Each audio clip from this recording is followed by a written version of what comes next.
start our meeting off with the Pledge of Allegiance, and we've got a guest here today. I'd like to ask Stephanie to come forward and lead us in the pledge. Thank you, Stephanie.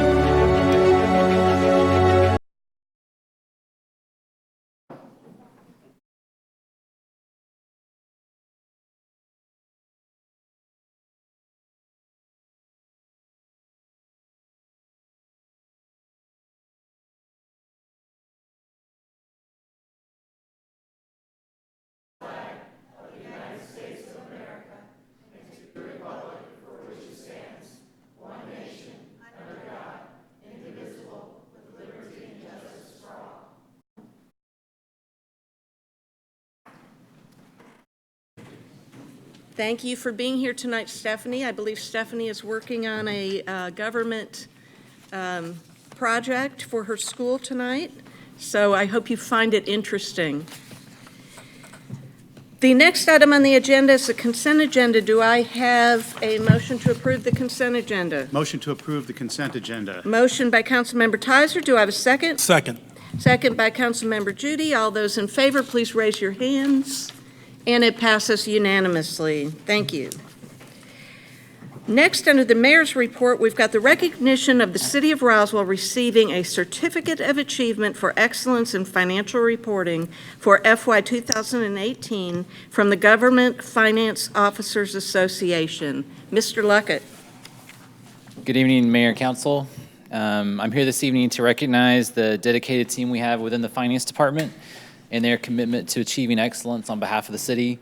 There are 3 different national awards that the city is being recognized for, each pertaining to one of the key functions within finance that help to ensure that our city is being a good steward of the resources entrusted to us by our residents. The first award is the Certificate of Achievement for Excellence in Financial Reporting and is awarded by the Government Finance Officers Association. This award was established in 1945 and recognizes governments that prepare comprehensive annual financial reports that demonstrate a spirit of transparency and full disclosure and that go beyond the minimum requirements. The city's CAFR for FY 2018 was reviewed by a committee of finance professionals with expertise in public sector financial reporting, and this is the 33rd year that the City of Roswell has received this award. The second award that I wanted to mention is the National Procurement Institute's Achievement of Excellence in Procurement Award. This award recognizes public and nonprofit organizations that demonstrate innovation, professionalism, productivity, and leadership in the procurement function. In order to continue to receive this award each year, the city must demonstrate continued organizational improvement based upon the various criteria. The city has received this award for 15 years and is one of only 12 organizations in Georgia to receive it. The final award I wanted to mention tonight was the Distinguished Budget Presentation Award from the Government Finance Officers Association for the FY 2019 budget. This award reflects the city's commitment to meeting the highest principles of government budgeting. The award also affirms how well the city's budget serves as a policy document, a financial plan, operations guide, and communications device. The city had to be rated at least proficient in each of these areas, as well as 14 other mandatory criteria. And this is the 15th year that the city has received this award. I'd like to take the opportunity to thank Mayor and Council and the city administrator for your support and commitment to adhering to best practices when it comes to local government finance. And I'd also like to recognize the finance department staff that are here with us this evening and ask them to stand at this time.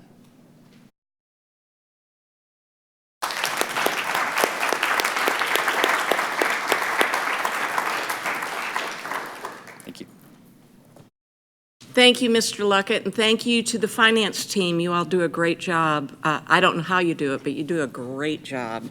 You're always anticipating all of our questions and our needs, so I thank you again. The next item is the recognition of the City of Roswell for receiving the National Procurement Institute, NPI, Achievement of Excellence in Procurement Award for 2019. So, yes, you did it. You covered it.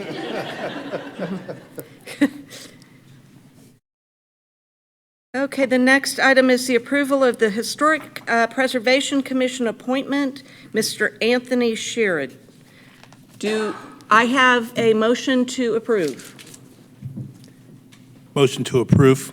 Motion by Councilmember Judy. Do I have a second? Second by Councilmember Wilsey. All those in favor, please raise your hands. And it passes unanimously. Thank you. The next item is an approval for a Planning Commission appointment, and that is Mr. Carlton Hopkins. Do I have a motion for approval? Motion to approve. Motion to approve by Councilmember Wilsey. Do I have a second? Second. Second by Councilmember Tizer. All those in favor, please raise your hands. And it passes unanimously. And the final item on my agenda this evening is the approval of a Recreation Commission appointment, Ms. Amor Carthy. Do I have a motion to approve? Motion to approve. Motion to approve by Councilmember Tizer. Do I have a second? Second. Second by Councilmember Judy. All those in favor, please raise your hands. And it passes unanimously. And I would like to thank these three fine people for willing to step up and volunteer their time to a board and commission. And I would like to encourage all Roswell citizens to become involved and see if there is anything on our website that might pique your interest and you'd be willing to get involved as well. Next, we'll go to Councilmember Zapata, Admin Finance Department. Thank you, Mayor. Item number 7 of today's agenda, approval of the employee benefit package for plan year October 1st, 2019 through September 30, 2020, and approval of the mayor and our city administrator to sign a 1-year contract with UME Gerber Life in the amount of $772,415. Yes, good evening, Mayor and Council. As Councilmember Zapata said, this is for approval of the employee benefits package for the plan year upcoming that starts on October 1st. We work in the HR division each year, being that Roswell has a self-funded health insurance plan. We work with a number of different providers to help us with that plan, and we also work with our benefits consultant, One Digital Health and Benefits, to look at the market each year and determine the best providers for these benefits. Specifically, since we're self-funded, we're going into our 6th year self-funded, which of course means that the employees' claims are paid directly from city funds and the amount that employees put in through their payroll deductions. We utilize the services of a third-party administrator to pay the claims, process the claims, and then also to do claims management to be sure that employees and are utilizing their health care benefits in the most cost-effective way, most efficient way.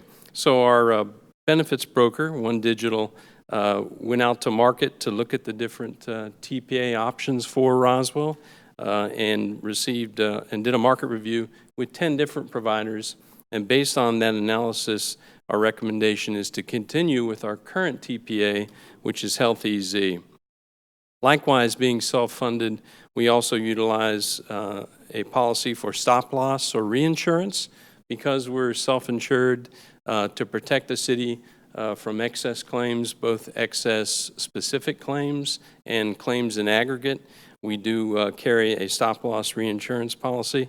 And again, One Digital, our broker, worked with the HR division and did get quotes from 18 different carriers, but the most cost-effective was our current carrier, UME Gerber Life, and as was mentioned, the item is to approve signing a contract with them with an estimated amount of $772,415. Some other highlights of the package this year. We've heard from our employees over the years that they'd like an option for a traditional kind of copay plan. Right now, as we speak, we have 3 high-deductible healthcare or HSA plans, but our employees have told us, and indeed some of the surrounding cities do offer a more traditional copay plan, so we'd like to introduce that as an option this year to the employees. And that means when they go to the doctor, they go to pay for a prescription, it can be a single copay, but there is still deductible and co-insurance for items outside of office visits and pharmaceutical prescriptions. And then lastly, in our ancillary benefits, which is vision, dental, life, and disability. Currently, we utilize Unum for life and disability and the standard for dental and vision. But going to market, we were able, with our broker, to look at different options, and we recommend moving dental and vision from the standard to MetLife, which will result in a cost savings for the city that we can also pass on in a premium saving for employees. I'll be happy to answer any questions. Does council have any questions for Mr. Harner? Is there anyone in the public that would like to come forward and speak? Seeing no one approach, do I have a motion? Yes, Mayor. Motion to approve item 7 of today's agenda. Motion to approve by Councilmember Zapata. Do I have a second? Second. Second by Councilmember Tizer. All those in favor, please raise your hands, and it passes unanimously. Thank you. And next, we will go to the Community Development Department, Councilmember Palermo. Thank you, Mayor Henry. Item number 8, approval of a text amendment to the Unified Development Code, Section 10.3.6, regarding temporary sign/construction sign. This is the second reading. Mr. Davidson. Thank you. This is an ordinance to amend the Unified Development Code by modifying Section 10.3.6, temporary signs. Now therefore, the mayor and council of the city of Roswell, Georgia, pursuant to their authority, do hereby amend Section 10.3.6, temporary signs of the Unified Development Code, the text of which is incorporated herein by reference, and if approved, this will be the second reading. Ms. Dybel. Good evening, Mayor and Council. This is the second reading. Background timeline. Committee meeting on February 27th, initiated by council in March. Planning Commission met in May. The first reading was July 22nd. Tonight is the second reading. This is the current code. What we're changing in letter B is to add 10 feet in height. Currently, we just have the exceed 32 square feet in area, and they cannot exceed it. And then we're adding 10 feet in height. We're also adding letter G for construction fence wraps.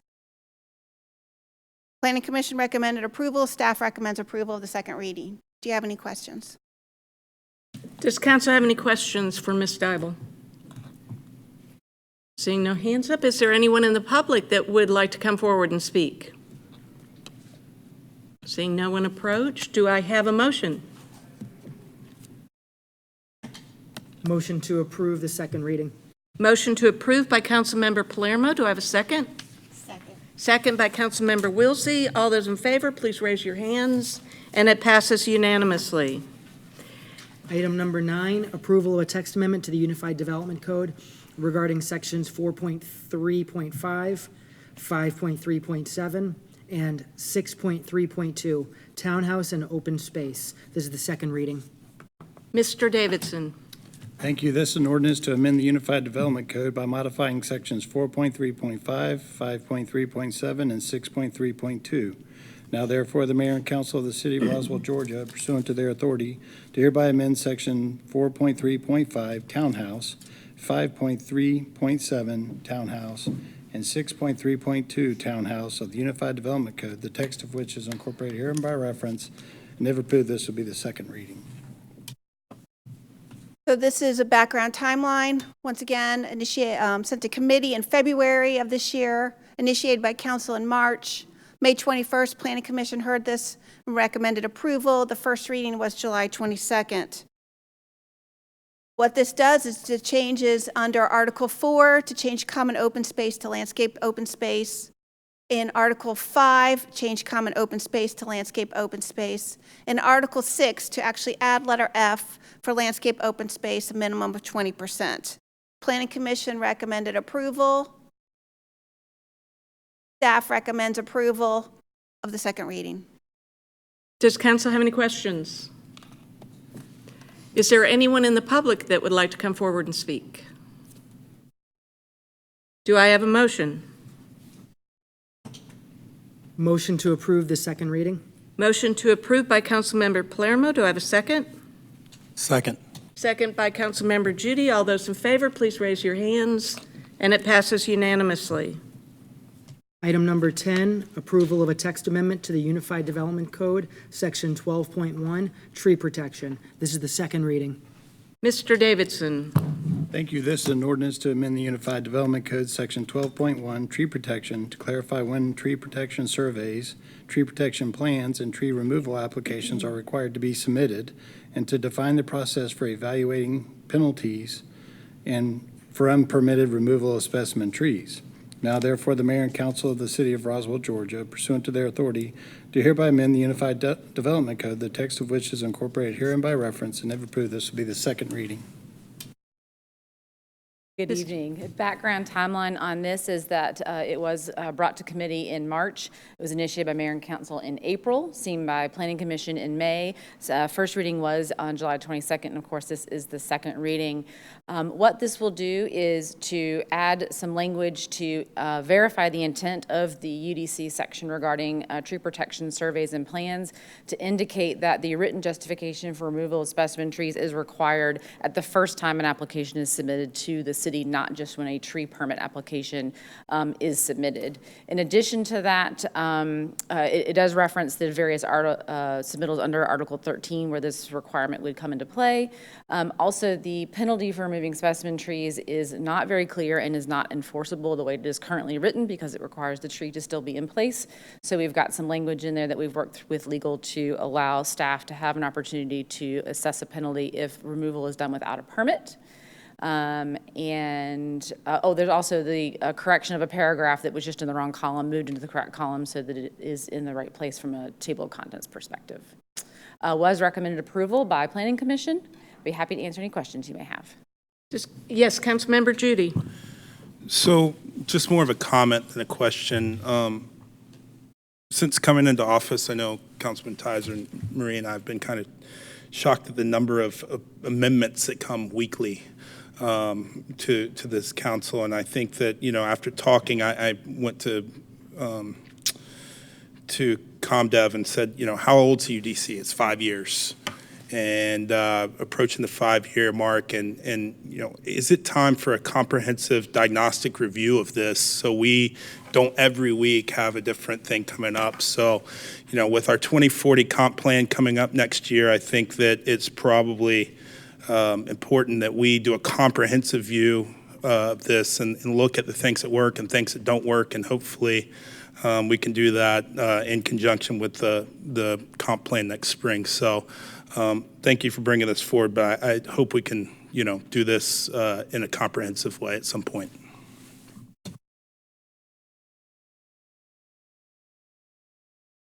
Ms. Wakefield, would you like to respond to that? I want to clarify that it's not unusual for cities to reevaluate their codes after a number of years when it has been in place, especially with changing development trends and with the world changing. So it's a great opportunity to look at it in concert with the comprehensive plan, because one of the things that a unified development code does is that it implements your comprehensive plan. And if we're going to be doing a full-blown update of the comprehensive plan, that will just become one of the tasks within that process. Thank you, Ms. Wakefield. Yes, Councilmember Palermo. Thank you, Mayor Henry. I want to address that as well. So I think absolutely there's always the opportunity and should be occurring to have really that comprehensive look. But I actually want to give really staff a lot of credit. So these items and many others, staff had actually worked hard on to really come up with seeing, you know, what were the different improvements to the code that staff felt would really be helpful, whether, you know, some of them as small as really just naming conventions and definitions, others being impactful. Nonetheless, staff worked really hard, compiled their list, and then brought that to a committee meeting. And in that committee meeting is when this council really walked through everything all together. And it's not that staff's bringing their updates on a weekly, biweekly, or even monthly basis. So this was a a process that staff put forward that took a lot of effort, and I think it was ComDev staff doing a great job of always challenging themselves and really leveraging the expertise through the ranks from the more senior to the more junior individuals, and again brought it forward for a committee meeting because ultimately council will make the decisions what will move forward and what not. So I just want to say that I absolutely want to make sure we are looking at everything comprehensively, and at the same time want to make sure staff is getting the credit they deserved for compiling these suggestions they had and bringing them to committee. Thank you, Councilmember Palermo. I would also like to point out, too, that it's not unusual for staff to encounter issues that they have not encountered in the past because different projects come forward and staff recognizes, oh, that could be an issue, and then they bring those changes forward. So I would support the comprehensive look at it. I thank staff for staying on top of it, but then also I understand that there are just going to be issues, no matter how closely we look at it, for one fell swoop of a change, there's always going to be something else that comes forward later on just because we couldn't anticipate that. So I thank you all very much. Councilmember Judy?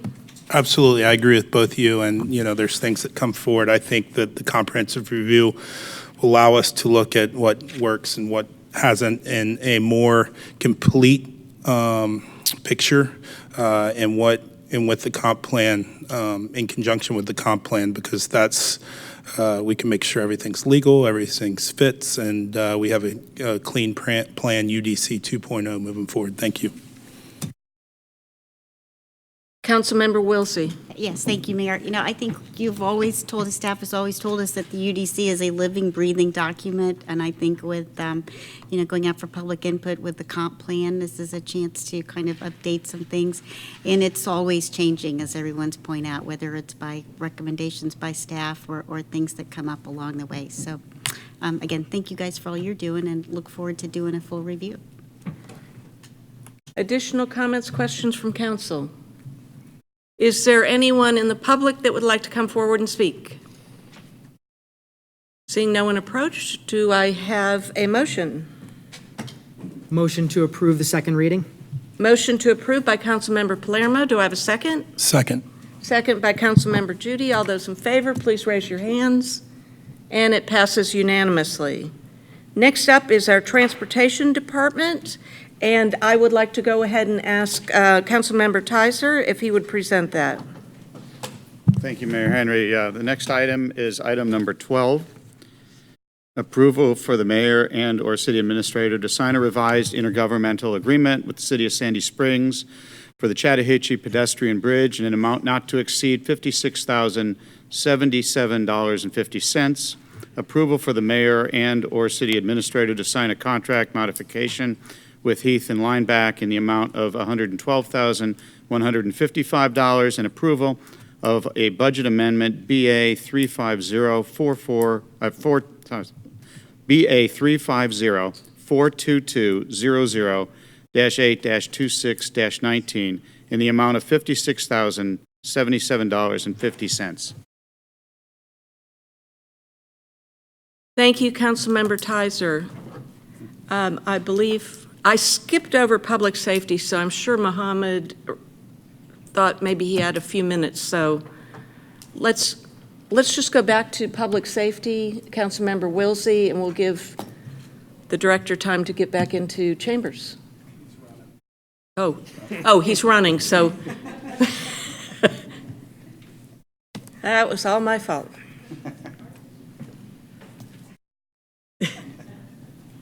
Probably doesn't know. Yeah.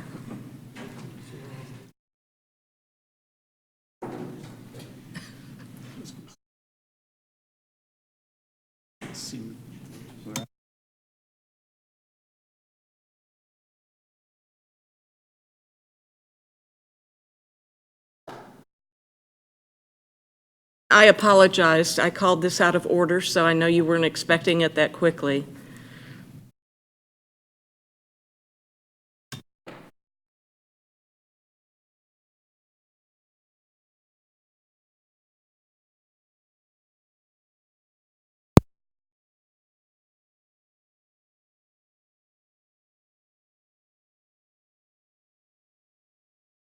Good evening, Mayor and Council. Tonight's item was approved by you at the July committee meeting. This is a contract modification to our engineer and a modification to the IGA with Sandy Springs for our Chattahoochee pedestrian bridge project. Background for you. I'm catching my breath here. Sorry about that. This project was funded a long time ago. This project was originally funded by Representative Johnny Isaacson when he was in the U.S. House, got us a $3 million federal earmark in the bridge discretionary funding that stated State Route 9 pedestrian bridge over the Chattahoochee River. It took us many years to find a project that met that intent. We were able to get approval with that with Federal Highway and an agreement with Sandy Springs to use that earmark as seed money. Part of it was originally spent on design, and the remainder was set aside towards construction, with Roswell and Sandy Springs agreeing to pay the balance of the construction cost for the project.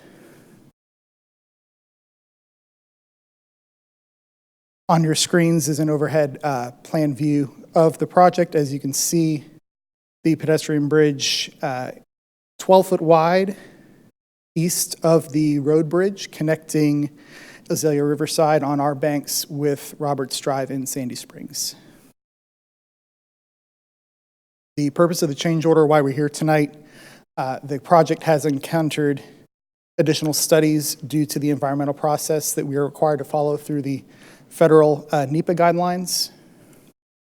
The total amount of additional design is $112,155, for which we have agreed per the IGA to split that 50-50 with Sandy Springs. Sandy Springs has already approved their share. I was at their council meeting last Tuesday, so they have approved the 56,077 as part of a change order to Heath and Lineback. What we're asking here tonight is for our approval of that change order with our consultant. I will notice one other thing.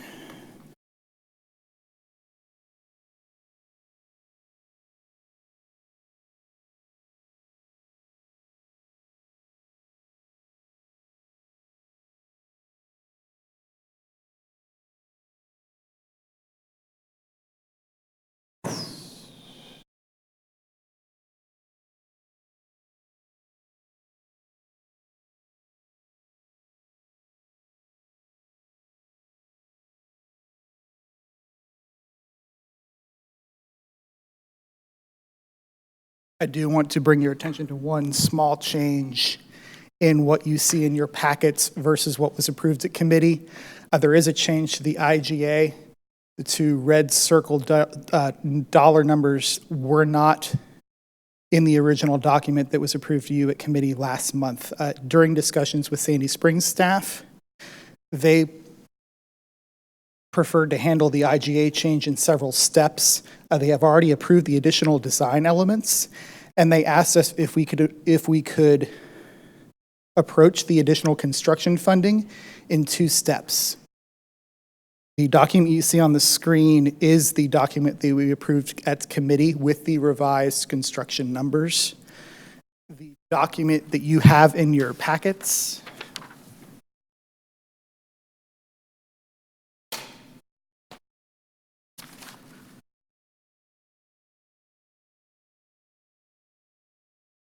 keeps the construction costs under the total column at the previous levels.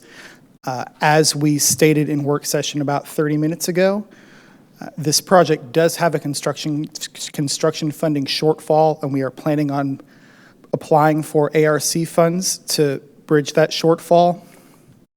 If approved, we will be handling another IGA revision, at which time we will be able to modify the construction estimate and bring the funding levels back into line. That concludes my presentation. I'm open to questions. Does council have any questions? Seeing no hands up, is there anyone in the public that would like to come forward and speak? Yes, ma'am.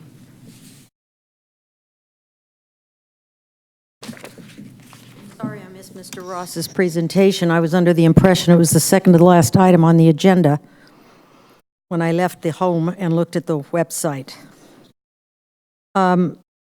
I just have a few questions. I glanced at the design plan, and I'm the one that suggested a pedestrian bridge over this river about 9 years ago to the previous Director of Transportation. And at that time, I'm just going to give you a quick rehash since no one up there was here except Mr. Davidson. I want to know why the pedestrian bridge is on the northbound or east side of the bridge when everybody lives on the west side of the bridge. All the apartments, all the homes, everything. This is not a lifestyle bridge. There's a difference for those of you who don't understand the difference between lifeline and lifestyle. Lifestyle is, ooh, I'm going to put my backpack on and go for a walk through the woods. Lifeline is, I'm going to push my stroller and go to Publix grocery store. So I want to know why it's on that side. When we first started planning this thing a long, long time ago, and I remind you that it only took 5 years to build the Golden Gate Bridge. Think about that, 5 years to build the Golden Gate Bridge. I don't know when this started. Perhaps Mr. Del Ross can refresh my memory. It's been so long. We originally started with $50,000 from the city of Roswell, as I recall, and I mentioned to Mr. then Asenbrack, because I heard later that we had gone up to $250,000 or something, and I was told, well, don't worry, because Sandy Springs is going to match us, and then the rest we're getting from the feds. And I said, well, I do worry, because I am the feds, and I am the state, and I am the county, and I am the city. We all are. So I do worry about that.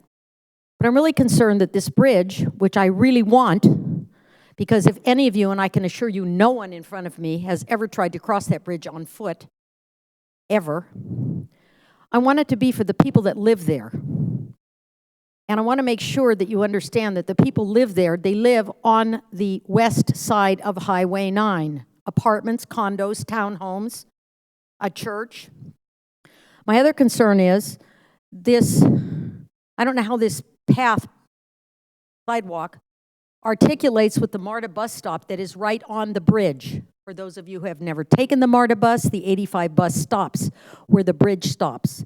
And when people have to turn right to go to church or to the Riverside Park, they are plunged onto the road of that little bridge that goes across the creek. It's terrifying. There is nothing, not even this wide. So I want to make sure that if we build this pedestrian bridge, that it's actually used for pedestrians. It's not just dress up. I would like to have seen it on both sides of the bridge, which was what I proposed long ago, with a design plan, by the way, that worked in Alameda, California, which is an island in the Bay Area with a drawbridge. But it was too common sense. It didn't use enough money. It didn't impact the river at all because we did not have to penetrate the river, but it was ignored. So here we are again, wasting money. I don't know, how long has this been going on? 9 years?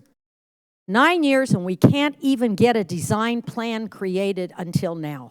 You know why? Because nobody cared about it enough for the people that live there. They just did make busy work. When I was in grammar school and I used to go, it was called busy work. Look like you're really busy so that you keep your job. I'm upset, not upset that they're finally getting to it, because it'll be another 5 years before they build the thing. And it'll cost a lot more. It always does. Just like Highway 120's multimodal path, it started out at $500,000 for a half a mile, and it ended up at $783,000 for a half a mile that nobody can use because it's on the other side of a 6-lane divided highway from where everybody lives. So I'm reminding you, people live in this corridor. They don't just drive to Cobb County, which we know the road is for, but they live there, and they need this, and it should have been on both sides of the bridge, and I want to know why. And I don't want to hear any more lame excuses from anybody, because I'm up to here in lame excuses. Thank you. Can you all address why the sidewalk is on the one side of the bridge and not the other?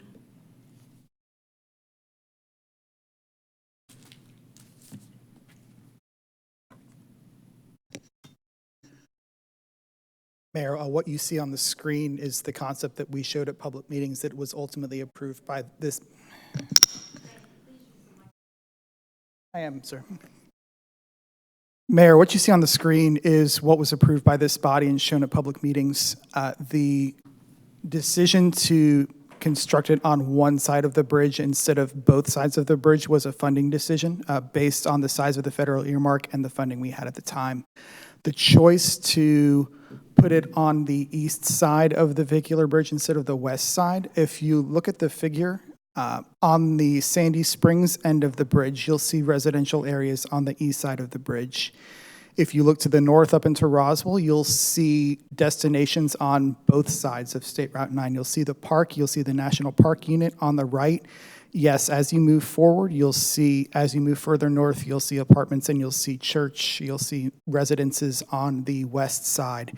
This trail works with the future trail network, combining with National Park and with the multi-use trail on the east side of State Route 9 that the Historic Gateway Project is bringing to its south, ultimately to join up.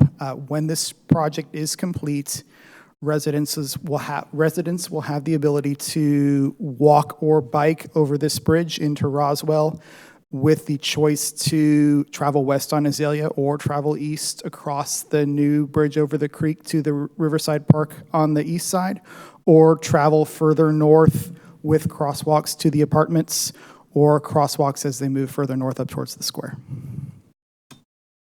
Thank you, Mr. Del Ross. Is there anyone else in the public that would like to come forward and speak? Seeing no one approach, are there additional comments by council, or do I have a motion? Motion to approve. Motion to approve by Councilmember Tizer. Do I have a second? Second. Second by Councilmember Judy. All those in favor, please raise your hands. And it passes unanimously. My apologies to Councilmember Wilsey for skipping right over you, but we are back to you now, so if you'll take it over. All right. Thank you, Mayor. Item number 11, approval of a text amendment to the City of Roswell Code of Ordinances by adding Article 22.9, speed monitoring systems, to allow for enforcement using automated speed detection cameras consistent with state law. This is the second reading. Mr. Davidson. Thank you. This is an ordinance to amend the Code of Ordinances of the City of Roswell, Georgia, relating to traffic by adding a new Article 22.9 entitled Automated Traffic Enforcement Safety System for the purpose of authorizing the use of automated traffic enforcement safety device in school zones within the city, providing that the title of this ordinance shall be deemed a fair summary and generally relating to automated traffic enforcement safety device in the city, to provide for rules of operation, administration, and enforcement, to provide definitions, to provide for severability, to provide for an effective date, and to repeal all ordinances and parts of ordinances in conflict herewith and for other purposes. Now therefore be it ordained and enacted by the mayor and council of the city of Roswell, Georgia, as follows, text of which is incorporated herein by reference, and if approved, this will be the second reading. Chief Conroy, would you come forward in the event that council has any questions for you or the public? Thank you.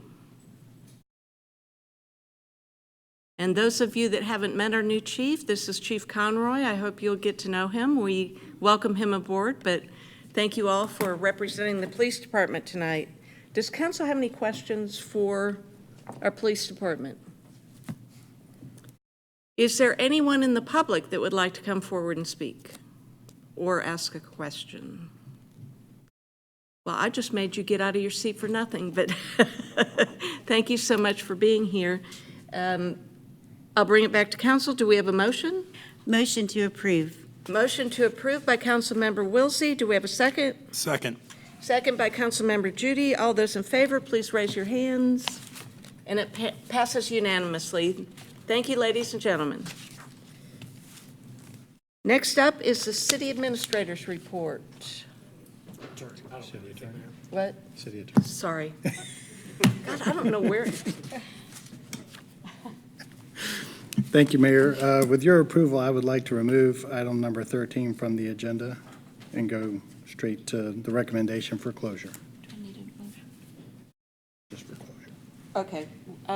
We need a motion for closure. Motion for closure. Motion for closure by Councilmember Tizer. Do we have a second? Second. Second by Councilmember Judy. All those in favor, please raise your hands. And it passes unanimously. For those of you that missed it, item 13, election of Mayor Pro Tem, has been deferred at the recommendation of our city attorney.